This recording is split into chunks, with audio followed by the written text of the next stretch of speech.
নারীরা ইসলাম সম্পর্কে জানার সুযোগ পায় এদেশে খুব কম।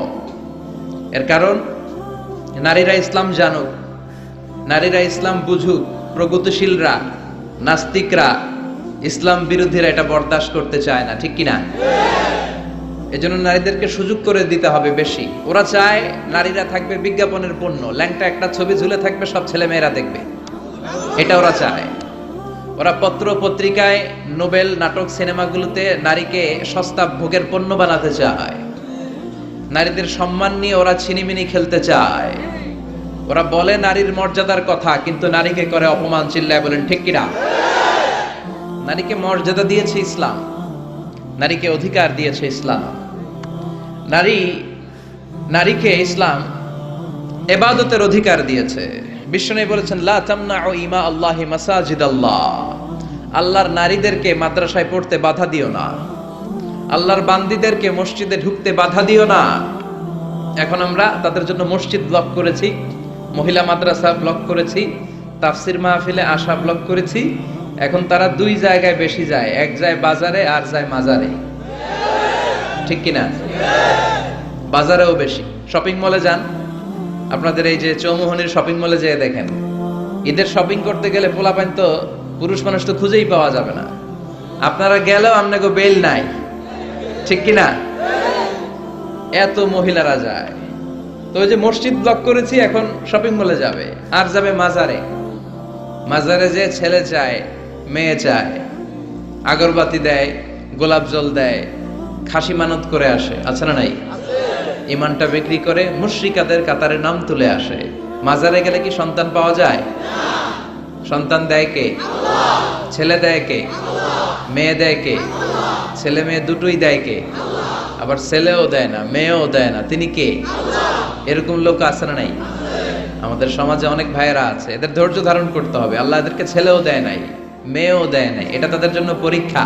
ধৈর্য ধরলে জান্নাত আছে না নাই? এজন্য বিশ্বনবী বললেন, লা তামনাউ ইমা আল্লাহি মাসাজিদাল্লাহ, আল্লাহর বান্দীদেরকে আল্লাহর ঘরে যেতে বাধা দিও না। তারা যদি চায় মসজিদে যেয়ে নামাজ পড়তে পারবে, তবে ঘরেই নামাজ পড়া তাদের জন্য উত্তম। ঘরটা উত্তম, কিন্তু যাইতে চাইলে বাধা দিতে পারবেন না। আবার মহিলারা অনেক সময় কলেজে যায়, এখানে যায়, সেখানে যায়, বাসায় ফিরে আসার সময় নামাজের সময় হয়ে যায়, তখন তারা নামাজটা কাজা করে ফেলে। এর কারণ রাস্তায়, শপিং মলে বা কোনো মসজিদে মহিলাদের জন্য আলাদা জায়গা নাই, যেখানে পর্দার সাথে তারা নামাজটা পড়ে চলে আসতে পারবে, ঠিক কিনা?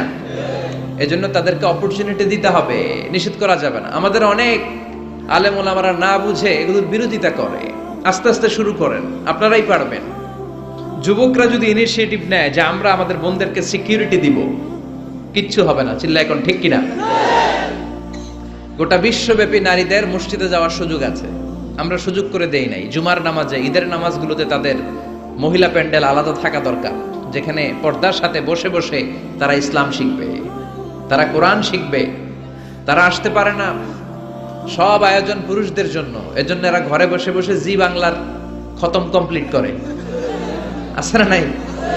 খতম দিয়া ফেলায়, রাত্রেবেলায় দিতে না পারলে সকালবেলা কাজা করে, আছে না নাই? কি ভয়ঙ্কর ক্রাইসিস! ওদেরকে আমরা সুযোগ করে দেই নাই, এজন্যই তারা উন্মাদ হয়েছে জি বাংলার প্রতি। তাহলে প্রথম আল্লাহ সুযোগ দিলেন আমার বোনদেরকে ইবাদতের সুযোগ। আলহামদুলিল্লাহ পড়েন। আমার মায়েরা, আমার বোনেরা, যাদের কানে আমার মাইকের আওয়াজ যায়, খেয়াল করে দেখেন কত অধিকার ইসলাম আপনাকে দিয়েছে। আপনাকে ইবাদতের অধিকার দিয়েছে, এরপরে শিক্ষা অর্জনের অধিকার। তলাবুল ইলমি ফারিদাতুন আলা কুল্লি মুসলিম, এরপরে আছে না নাই? ওয়া মুসলিমা, প্রত্যেক মুসলিম নারী, পুরুষ, পুরুষের জন্য যেমনি ফার্জ, স্টাডি করা নারীর জন্য ফার্জ। তার মানে তাদের শিক্ষার অধিকার আছে না নাই? তাদেরকে আল্লাহ দিয়েছে উপার্জনের অধিকার। একজন মহিলা ইন্ডিভিজুয়ালি সে অর্থ উপার্জন করতে পারবে, সে বিজনেস করতে পারবে, সে চাকরি করতে পারবে, সে সব করতে পারবে, কিন্তু হিজাবের সাথে, পর্দার সাথে, শালীন একটা পোশাক গায়ের মধ্যে ঝুলিয়ে। চিৎকার করে বলেন ঠিক কিনা? সাইয়্যিদাতুনা খাদিজা রাদিয়াল্লাহু তাআলা আনহা উপার্জন করেন নাই? আর বিশ্বনবীর তো তেমন কোনো উপার্জনই ছিল না। মা খাদিজার উপার্জন দিয়ে বিশ্বনবী চলেছেন। বিশ্বনবী যখন দাওয়াতি কাজ শুরু করেছেন ওখানে এত সময় তিনি ইনভলভ করেছেন, আলাদা করে উপার্জনের তেমন কোনো সুযোগই তার ছিল না। সাইয়্যিদাতুনা খাদিজা রাদিয়াল্লাহু তাআলা আনহা, ওনার উপার্জিত যত সম্পদ সবকিছু তিনি বিশ্বনবীর দাওয়াতের জন্য বিশ্বনবীর পায়ের সামনে বিছিয়ে দিয়েছিলেন। এজন্য খাদিজাকে বিশ্বনবী বড্ড ভালোবাসতেন। খাদিজার ইন্তেকালের অনেক পরে মা আয়েশা একজন মাত্র কুমারী বউকে, নারীকে বিশ্বনবী স্ত্রী হিসেবে গ্রহণ করেছিলেন। তারপরেও আয়েশার সামনে বিশ্বনবী সব সময় খাদিজার প্রশংসা করতেন। সব সময় প্রশংসা শুনে মা আয়েশা একদিন বলে, কবে কোন দিন জাহেলি যুগে এক বৃদ্ধা মহিলার প্রেমে পড়েছিলেন, বৃদ্ধা মহিলার সাথে বিয়ে হয়েছিল, ওই মহিলার কথা বারবার বলেন কেন, আমাদেরকে কি ভালো লাগে না? ওই বৃদ্ধা মহিলার চেয়ে আরো সুন্দরী নারী দিয়ে কি আল্লাহ আপনারে সুযোগ করে দেয় নাই? বিশ্বনবী রেগে গেলেন, খাদিজার চোয়ালের মধ্যে এইভাবে ধরলেন। বিশ্বনবী কোনোদিন তার স্ত্রীদের গায়ে হাত তোলে নাই, শুধু ওই দিন ছাড়া। তাও মারপিট করে না, এইভাবে ধরছে। এই কি বললা, কি বললা তুমি? বুড়ি বলছো খাদিজারে? না না, খাদিজার চেয়ে শ্রেষ্ঠ স্ত্রী আমি পাই নাই। আল্লাহু আকবার। রুজিকতু হুব্বাহা, জান্নাত থেকে খাদিজার জন্য ভালোবাসা আমার কলিজায় ঢুকিয়ে দিয়েছে কে? বিশ্বনবী সব সময় খাদিজার জন্য দোয়া করে আল্লাহর কাছে বলতেন, মাবুদ রে, ওই কঠিন কিয়ামতের দিন, যেদিন বন্ধু বন্ধুরে চিনবে না, বাবা তার ছেলেরে চিনবে না, মা তার মেয়েরে চিনবে না, পীর সাহেব মুরিদরে চিনবে না, মুরিদ পীর সাহেবরে চিনবে না, ওই কঠিন দিনে আমি যেন আমার খাদিজারে ভুলে না যাই গো আল্লাহ। ওই কঠিন দিনে আমি যেন খাদিজারে ভুলে না যাই। সাইয়্যিদাতুনা খাদিজা ইন্তেকাল করলেন।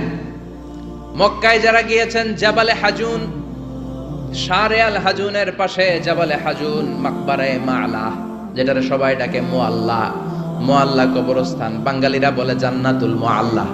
কি কয়? আসলে এটা জান্নাতুল মুআল্লা না, এটা মাকবারাতুল মাআলা বা মাকবারাতুল মুআল্লা। এটার জান্নাত বলা যাবে না, কারণ এটা কুরাইশদের কবরস্থান ছিল। অনেক কাফির মুশরিকদের কবর এটার ভিতরে আছে, না জেনে বলে ফেলে জান্নাত।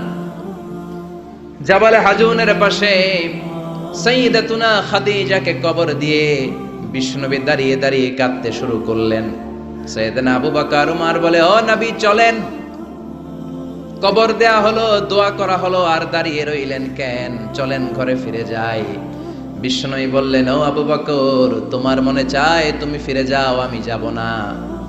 এই মহিলা সাধারণ কোনো মহিলা না, এই মহিলা হলো মক্কার জীবনে আমার বিপদের দিনের সঙ্গিনী, কলিজার টুকরা খাদিজা। কখনো আমারে ভুলে নাই, কখনো আমারে ছাড়া খায় নাই, সব সময় আমার শেল্টার দিয়েছে, আমার মাথার উপরে ছাতার মতো সব সময় আমাকে আগলে রেখেছে। আমি দাঁড়িয়ে থাকবো, দেখি মুনকার নাকির খাদিজাকে কি প্রশ্ন করে। খাদিজার কবরের 3টা প্রশ্নের জবাব আমি নিজে দিয়ে তারপরে ঘরে ফিরে যাব রে আবু বকর। সাইয়েদনা আবু বকর কাঁদতে শুরু করলেন। সাইয়েদনা জিবরাইল চলে আসলেন, ডেকে বললেন, ও নবী, আপনার কলিজার টুকরা খাদিজাকে রেখেছেন, আপনার দায়িত্ব শেষ, বাকি দায়িত্ব কার? চলে যান। আবু বকর ওমরের সাথে ঘরে ফিরে যান। প্রশ্নের 3টা জবাব আপনার দেওয়ার দরকার নাই। কোনো কারণে যদি খাদিজা উত্তর দিতে নাও পারে, আরশের উপর থেকে আল্লাহ নিজেই প্রশ্নের জবাব দিয়ে দিবে। পাগল পাড়া ছিলেন বিশ্বনবী খাদিজার জন্য। এজন্য খাদিজার মতো নারী, বোন, মা আমাদের ঘরে থাক, আমরা চাই কি চাই না? যদি চাই তাহলে এই প্রতিষ্ঠানগুলোতে আমাদের মেয়েদেরকে পাঠাতে হবে। পাঠাতে রাজি আছেন তো? মায়েরা, বোনেরা, ইসলাম আপনাদেরকে উপার্জনের অধিকার দিয়েছে। আপনাদের মডেল খাদিজাতুল কুবরা তাহেরা, তিনি নিজে উপার্জন করেছেন। she was a business magnet, very famous business magnet in Makkah city. Mecca শহরের সবচাইতে সম্ভ্রান্ত বড় ব্যবসায়ী ছিলেন তিনি। এমনকি বিয়ের আগে বিশ্বনবী সাল্লাল্লাহু আলাইহি ওয়াসাল্লাম নিজে ওনার কর্মচারী হয়ে, ওনার স্টাফ হয়ে, ওনার কোম্পানির স্টাফ হয়ে জব করেছেন। সুবহানাল্লাহ পড়বেন না? তার মানে ইসলাম নারীকে ইবাদতের অধিকার দিয়েছে, ইসলাম নারীকে উপার্জনের অধিকার দিয়েছে, ইসলাম নারীকে ভালোবাসা, ভালো আচরণ পাওয়ার অধিকার দিয়েছে। সুবহানাল্লাহ। ইসলাম বাবাকে বলেছে মেয়ের সাথে ভালো আচরণ করো, স্বামীকে বলেছে ভালো আচরণ করো, ভাইকে বলেছে ভালো আচরণ করো, তাদেরকে ভালো আচরণ পাওয়ার অধিকার দিয়েছে কে? ওয়া আশিরুহুন্না বিল মা'রুফ, ভালো আচরণ করো। বাবাকে বলেছে ভালো আচরণ করো, জান্নাতকে গ্যারান্টি দিয়ে দিবে কে? স্বামীকে বলেছে ভালো আচরণ করো, স্ত্রী তোমার জন্য জান্নাত হয়ে যাবে। ভাইকে বলেছে ভালো আচরণ করো, জান্নাতের দরজা খুলে দিবে কে? তাহলে ইসলাম নারীকে দিয়েছে ইবাদতের অধিকার, ইসলাম নারীকে দিয়েছে উপার্জনের অধিকার, দিয়েছে জ্ঞানার্জনের অধিকার।